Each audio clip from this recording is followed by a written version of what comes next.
Vamos falar então sobre Simone de Beauvoir. Ela é uma das mães do feminismo, assim, sem dúvidas. Ela é uma das mais conhecidas, né? Se você perguntar para qualquer feminista aí que realmente já estudou o movimento, vai saber quem é ela. Pela sua tão famosa frase, não se nasce mulher, torna-se mulher. Eu quero começar um pouquinho sobre a gente conhecer um pouco dessa biografia da Simone de Beauvoir. Quem que ela é pelo Google, né? Aí por fora. Simone de Beauvoir foi uma escritora intelectual, filósofa existencialista, ativista política, feminista e teórica social francesa. Então, ela é da França. A gente já começa, né, que durante o período nazista, Simone trabalhou como porta-voz numa rádio para dar aí as suas propagandas nazistas na rádio. Durante o período nazista, Simone trabalhou como produtora para uma rádio que era porta-voz da propaganda nazista nas rádios francesas. Mesmo tendo o segundo melhor desempenho como estudante em sua geração, ela foi impedida de trabalhar como professora e está totalmente interligado à pedofilia. E olha algo muito importante, ela estava entre os primeiros filósofos que tentaram unificar os gêneros literários, chamado pedofilia pedagógica feminina. Então ela apoiava essa pedofilia pedagógica feminina, que era um gênero literário que ela e mais alguns filósofos estavam tentando autorizar. Então ela e mais alguns filósofos estavam tentando unificar esses gêneros literários, né? Pedofilia pedagógica feminina. Em 1977, Beauvoir e mais alguns de seus amigos marxistas assinaram uma petição exigindo autorizar a pedofilia na França. Não preciso nem dizer que isso é um absurdo, né, gente? E Simone de Beauvoir, ela tinha o seu tão conhecido amante, né, Jean-Paul Sartre. Se você já teve aula de filosofia, sociologia na escola, você deve ter ouvido falar muito bem dele. Mas o que eu vou te dizer é que Simone de Beauvoir e Sartre assediavam menores de idade. Então Simone pegava crianças e adolescentes em situações precárias e vulneráveis, levava para sua casa dizendo que ia simplesmente cuidar da criança, quando na verdade ela fazia sexo com ela.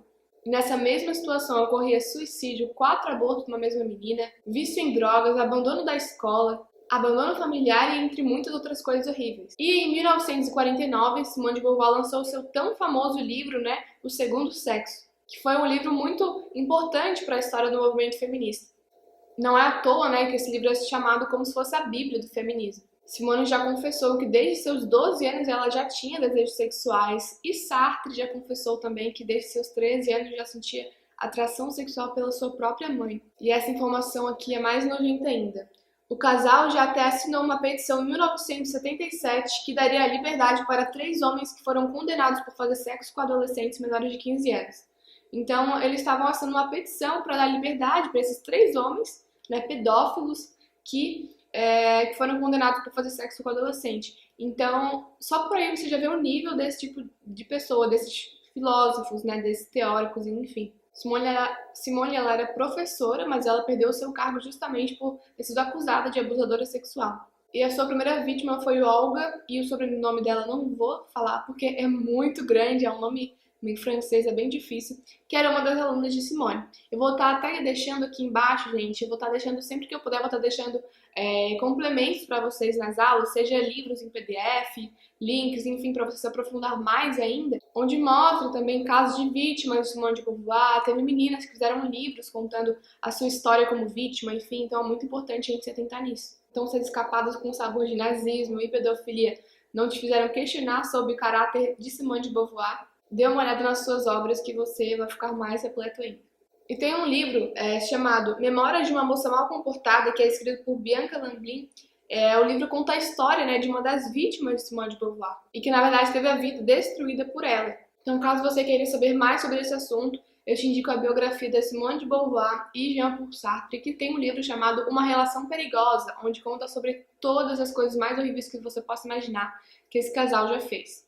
A principal frase de Simone de Beauvoir é: não se nasce mulher, torna-se mulher. E nessa ideia a gente já consegue encontrar a sementinha da ideologia de gênero. Então a Simone já está lançando as bases da segunda onda do movimento feminista, o qual está totalmente centrado ao sexo, promiscuidade, aborto, divórcio, tudo que está ligado à revolução sexual. Então nesse livro de Simone de Beauvoir, a principal ideia é de que a mulher é uma construção social.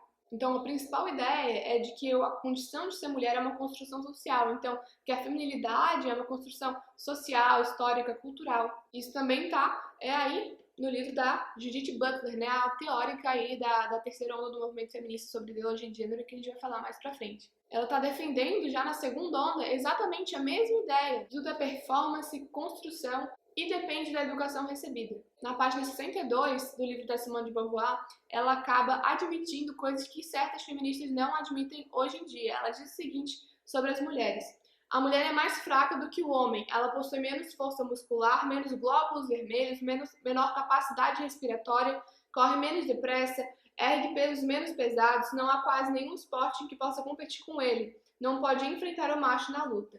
A essa fraqueza acrescentam-se a instabilidade, a falta de controle e a fragilidade de que falamos. São fatos. Seu domínio sobre o mundo é, portanto, mais estrito. Ela tem menos firmeza e menos perseverança em projetos os quais é também menos capaz de executar. Isso significa que sua vida individual é menos rica do que a do homem. Em verdade, esses fatos não poderiam ser negados. Em várias páginas do livro do Segundo Sexo, ela aborda algumas diferenças biológicas. O que Simone de Beauvoir conclui com isso tudo? Ela cria a teoria da corporificação. E o que isso significa? Simone ela criou a teoria da corporificação. Então ela dizia que essas diferenças corporais entre homens e mulheres tinham um significado. Então para Simone de Beauvoir, o corpo do homem significa liberdade ostensiva. Então tudo que o homem quer, ele conquista. Ele é agente da sua própria história. A mulher, por outro lado, com a menstruação, gravidez, é uma escrava biológica. Resumindo, por ter mais músculo que as mulheres, os homens podem fazer o que quiser, enquanto as mulheres, pelo corpo que possuem, são uma escrava biológica. E no livro que eu já mencionei para vocês, Sexo Privilegiado, do Martin Van Creveld, ele fala o seguinte: ele fala sobre várias obrigações sociais, as quais são denominadas aos homens justamente por ser mais fortes. Por exemplo, o fato de o homem ser mais forte do que a mulher faz com que ele seja obrigado a ir para a guerra, o alistamento obrigatório. No Brasil, há leis que proíbem as mulheres de carregarem mais de 25 quilos no trabalho, mas os homens não. Quer dizer, o fato de que os homens terem mais velocidade e força não está trazendo para ele. O fato de os homens terem maior velocidade e força não está trazendo para eles uma quantidade infinita de benefícios sociais. Assim como a mulher é limitada no seu corpo, o homem também é limitado no dele. Pelo fato de terem o corpo que têm, os homens têm que ir para a guerra, têm que carregar mais peso, têm que dar a vida pelos outros. Eles têm que fazer uma série de ações adequadas ao corpo mais forte que tem. A mulher, por sua vez, pelo corpo mais fraco que possui, aposenta 5 anos antes e tem licença maternidade. Então, Simone de Beauvoir está certa ao dizer que homens e mulheres são diferentes no quesito físico, biológico.